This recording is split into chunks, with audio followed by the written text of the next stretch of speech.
Every creation has their own origin point, their own equivalent of Genesis, so to speak.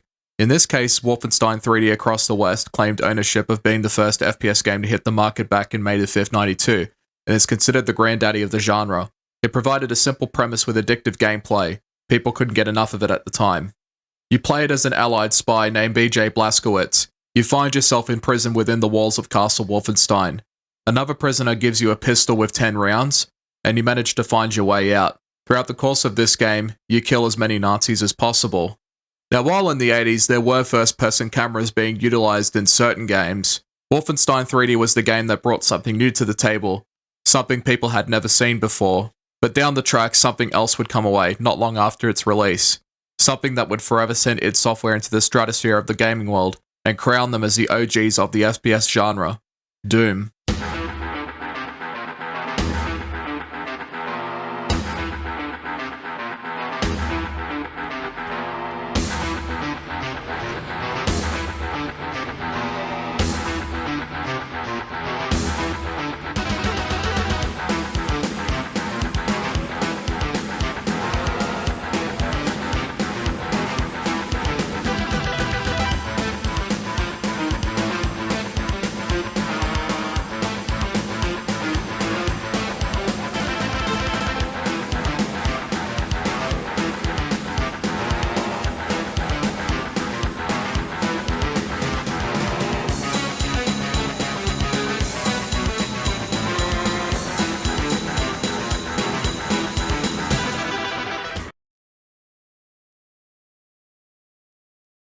On the 10th of December 93, id Software released Doom to the masses, bringing something unlike anything anyone had ever seen before.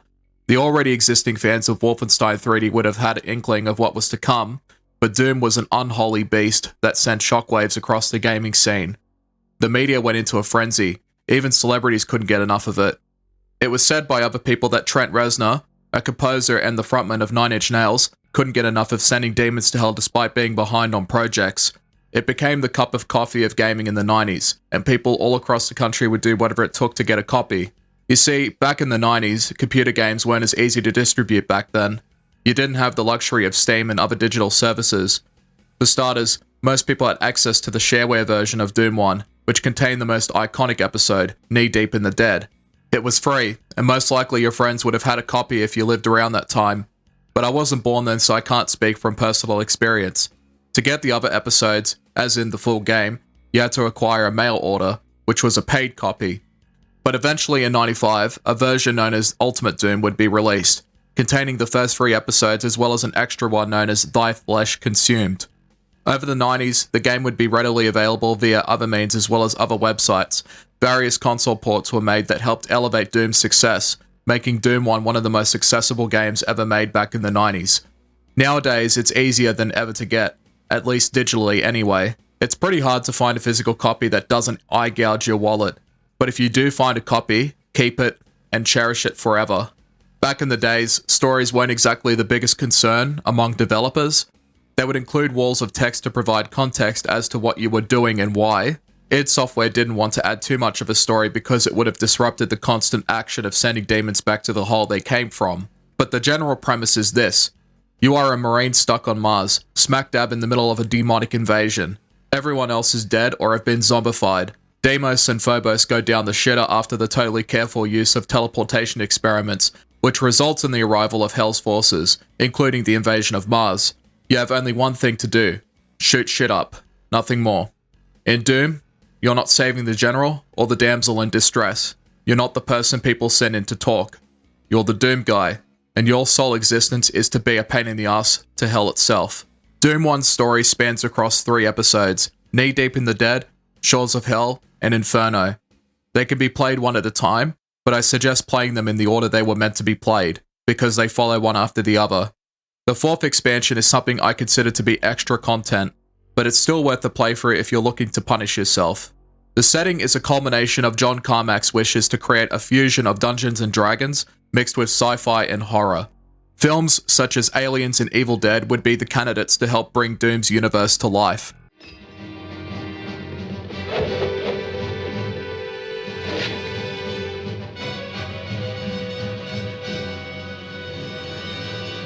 Groovy.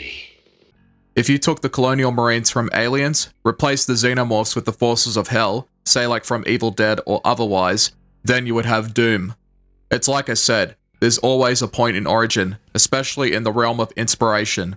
Key staff such as John Romero, Tom Hall, Robert Prince, Kevin Cloud, Adrian Carmack, Dave Taylor, Sandy Peterson, and the team of id Software would bring Doom into the fold. Doom's story may be simplistic, but its setting is unforgettable. For 93, this was a horrifying but exciting experience.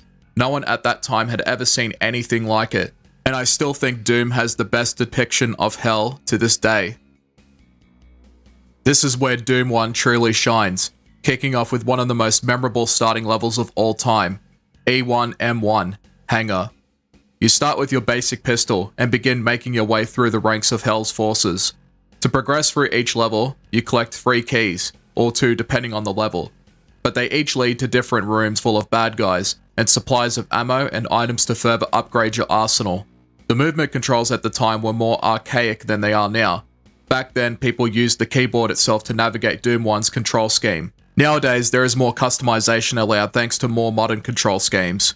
You could only aim horizontally, but even if the enemies were up high, you could still shoot them. You just had to align your weapon towards their direction.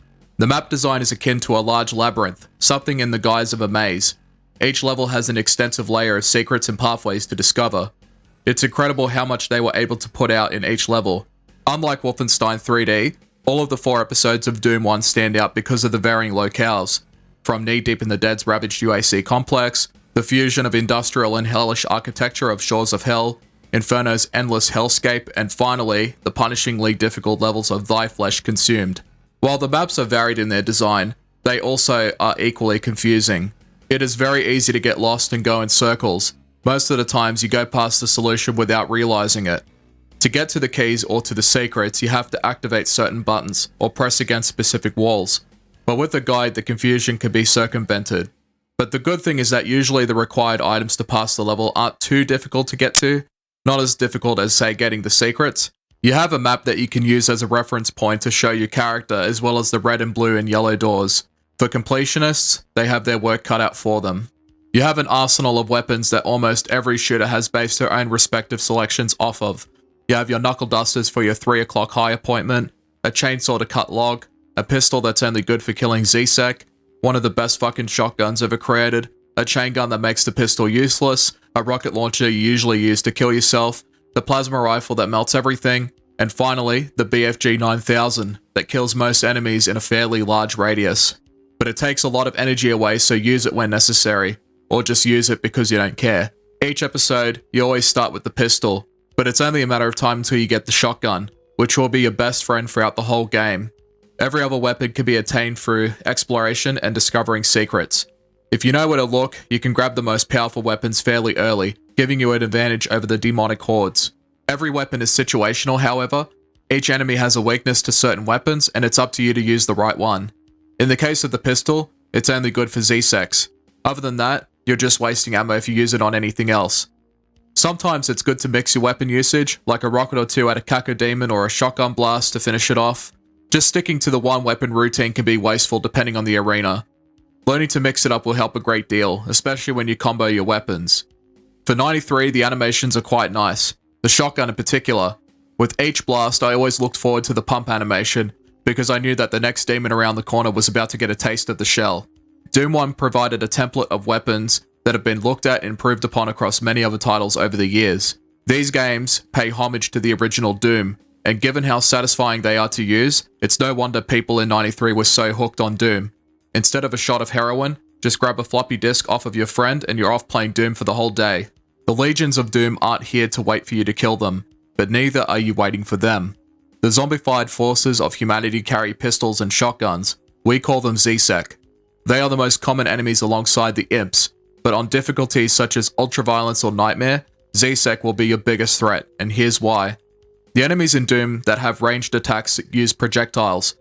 They can be dodged, but in the case of Z-Sec, this is impossible, because the Z-Secs use hit scan, and when you're faced with shotgunners, it can be pretty devastating.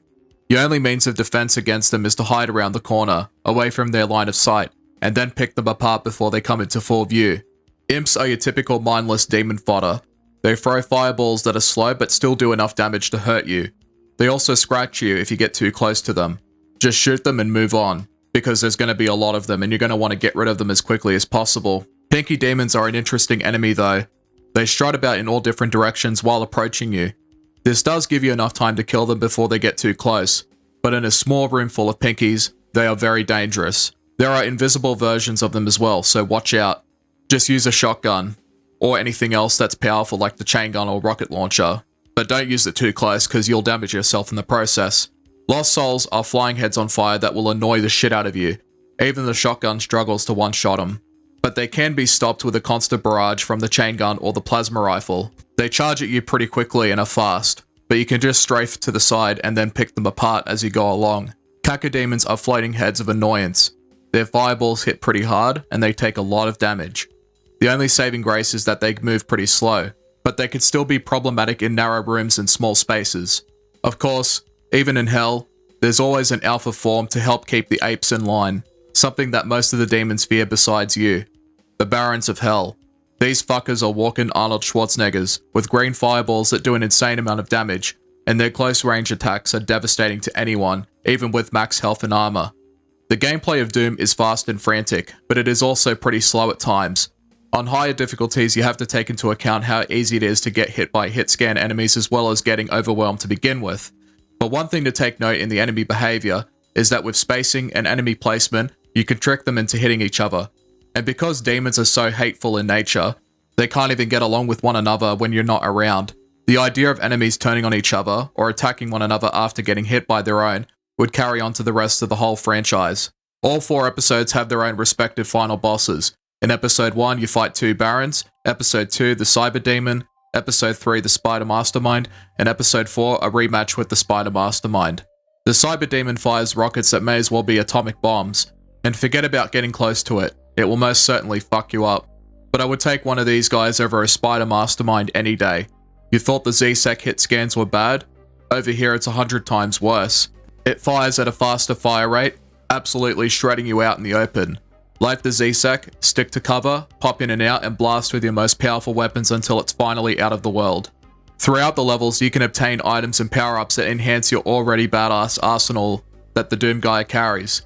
You have a backpack that doubles your ammo capacity, a berserk power-up that doubles your fist damage, a computer area map that gives you the whole view of said map, invulnerability to not be able to die anymore, a light amplification visor to see in dark spaces, a radiation shielding unit to protect you from taking damage in hazardous grounds, partial invisibility to make it harder for enemies to hit you, and the megasphere that doubles your health and armor. Now keep in mind these power-ups are temporary, so eventually they will run out, but use them to the best of your ability, because they do give you a big advantage over the fights that you will come across.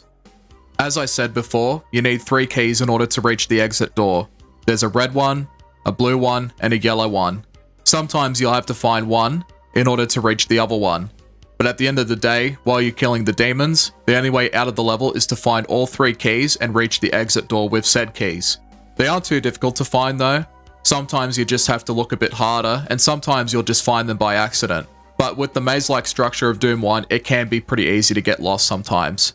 Use a map if you have to, or use a guide.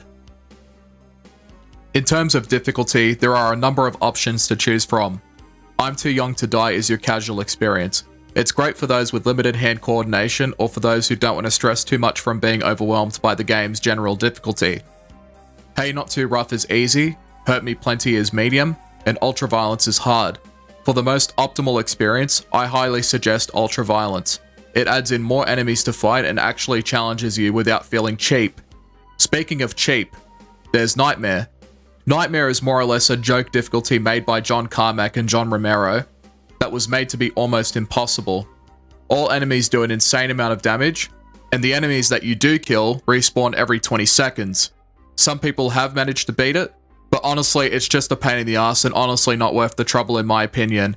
And this is coming from someone that beat Ultra Nightmare on Doom 2016. But if you're really dedicated, beating it on Nightmare is possible. There are strategies and guides that you can find in order to do it, but here's one take. One thing that will save you, and it's that you need to move fast. You can't take your time with the Nightmare difficulty because of the respawning factor. Enemies do a lot of damage, Most of the time, you just have to run past them because it's honestly not worth the trouble putting them down over and over again and then leaving the level empty-handed. You gotta treat Nightmare like a speedrun. So basically, you have to have map awareness and also situational awareness of the enemies themselves. You also need to have a good memory of where the keys and secrets are when playing on Nightmare, because you're gonna need every advantage you can find against the demonic horde on Nightmare. But that's the beauty of Doom 1's difficulty. You have all kinds of difficulties available for different kinds of demographics. You have the easier difficulties for more casual players, and then you have difficulties like Nightmare for the more masochistic players. There's something for everyone here, and your experience can be customized just by the difficulty alone. Doom 1 has an incredible and memorable soundtrack, followed by weapons that sounded really good for 93, as well as the guttural sounds of demons. And this was very early on in 3D game making and sound design. When the music was made for the levels, the creative powers behind the wheel took inspiration from heavy metal and rock bands such as Pantera, Soundgarden, Slayer, Alice in Chains, AC/DC, Stone Temple Pilots, and more. On a graphical note, it's a big upgrade from Wolfenstein 3D.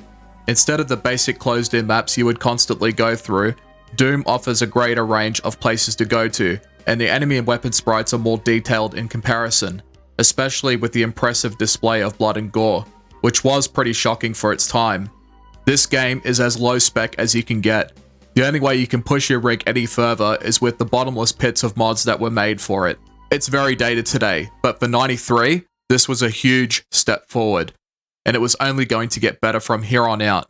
Wolfenstein 3D may have been the genesis point of FPS gaming, but Doom was the kick in the teeth that shook the gaming world of 93. Every other game has felt its influence spread like a virus, whether they liked it or not. Doom 1 is a phenomenal game, and is a fantastic game to start with if you want to see what the early inventions of FPS gaming looked like.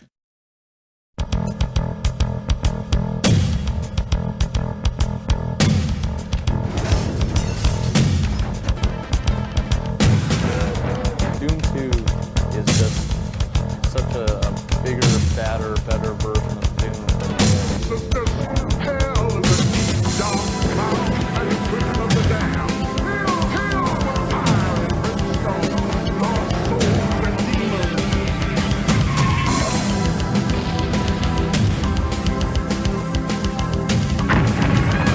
When you want to play the hottest, fastest, most advanced fighting game ever, forget everything else and play Doom 2 on your PC. No other game gives you the incredible realism, the 360 degrees from the loot scrolling, and explosive action like Doom 2. It's easy to start playing, but it won't let you stop. Doom 2, it will consume you. Play solo against a computer, against a buddy by modem, or online in an awesome 4-way deathmatch. Doom 2, playing at a PC software store near you. Jaguar, the best Doom ever.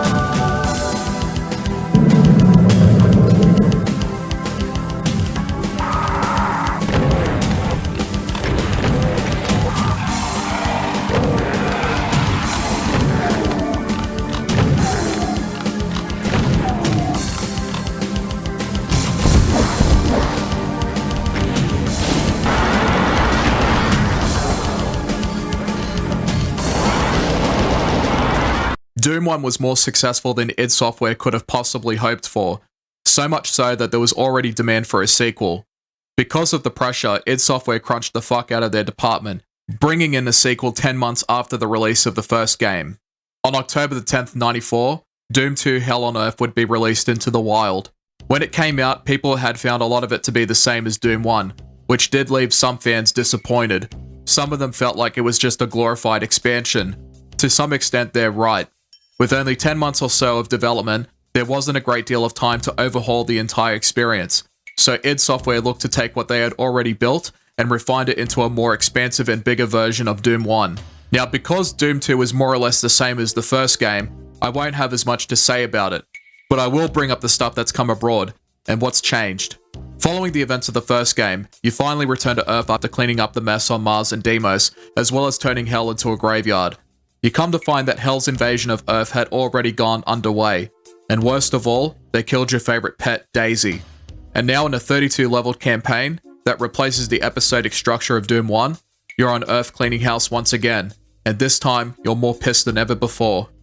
Over the course of the Hell on Earth campaign, you do eventually make your way to other familiar places, besides Earth. Walls of text with a different screen will show up, constructing a narrative of the Doom guy's actions and where he's going next.